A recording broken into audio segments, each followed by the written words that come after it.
Now let's take a look at the identification and management of respiratory distress and failure in children. There are 4 different causes that we will focus on, as well as what provokes each condition and how they should be treated. The first cause of respiratory distress or failure is an upper airway obstruction. This includes an obstruction in the nose, pharynx, or larynx. An obstruction in the upper airway can have multiple causes, such as aspiration of a foreign body into the lungs, swelling of the upper airway tissue, a tumor or abscess, croup, inflammation of the epiglottis, severe allergic reaction, known as anaphylaxis, or enlarged tonsils.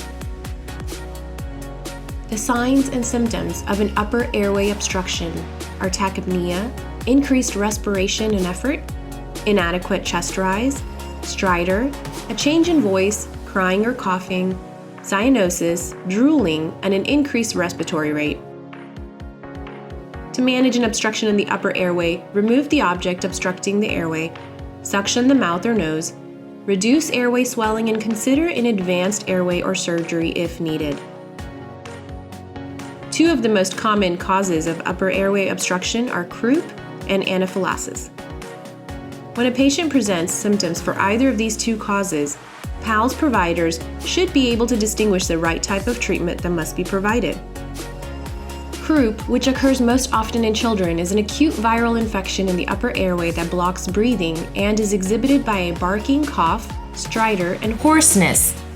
Treatment of croup can vary due to the severity of the disease and is often treated with home care, which means management ranges to include a single oral dose of dexamethasone, cool mist, administration of nebulized racemic epinephrine or L-epinephrine, endotracheal intubation, and heliox, helium-oxygen mixture. Another cause to consider is anaphylaxis, which is a type 1 hypersensitivity allergic reaction, also known as an immediate reaction, that can cause intense bronchoconstriction in which the patient may stop breathing. Failure is an upper. To treat anaphylaxis, depending on how severe the problem is, an epinephrine through an autoinjector may be required. If there is a bronchospasm or wheezing, endotracheal intubation might be necessary. An albuterol administration through an inhaler or by a nebulizer. For severe bronchospasm, give the nebulizer continuously.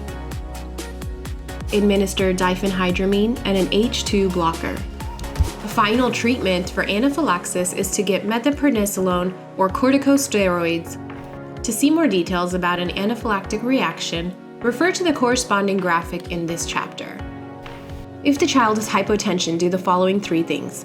1. Put the child in the Trendelenburg position, flat on their back at an incline of 15 to 30 degrees with the feet elevated above the head.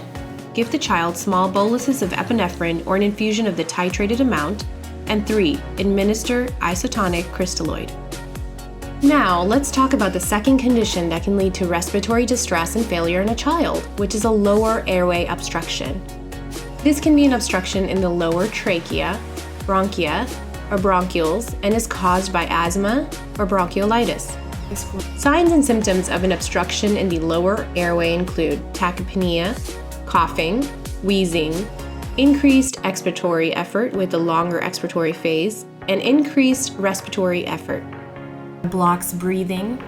Bronchiolitis is the inflammation of the bronchioles or the branches of the major airway passages in the lungs.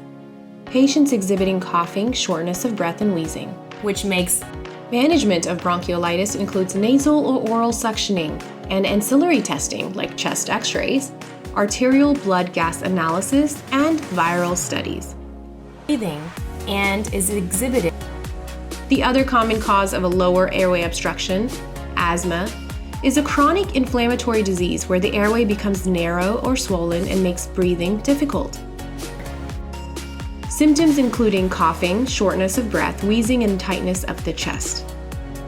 There are different levels of severity of an asthma attack that require very specific procedures of intervention and assistance. To see the pathology and management of asthma in detail, please refer to the corresponding graphic and table in this chapter of the course. This concludes our second video on respiratory distress and failure in children. Please proceed to the next video to learn more.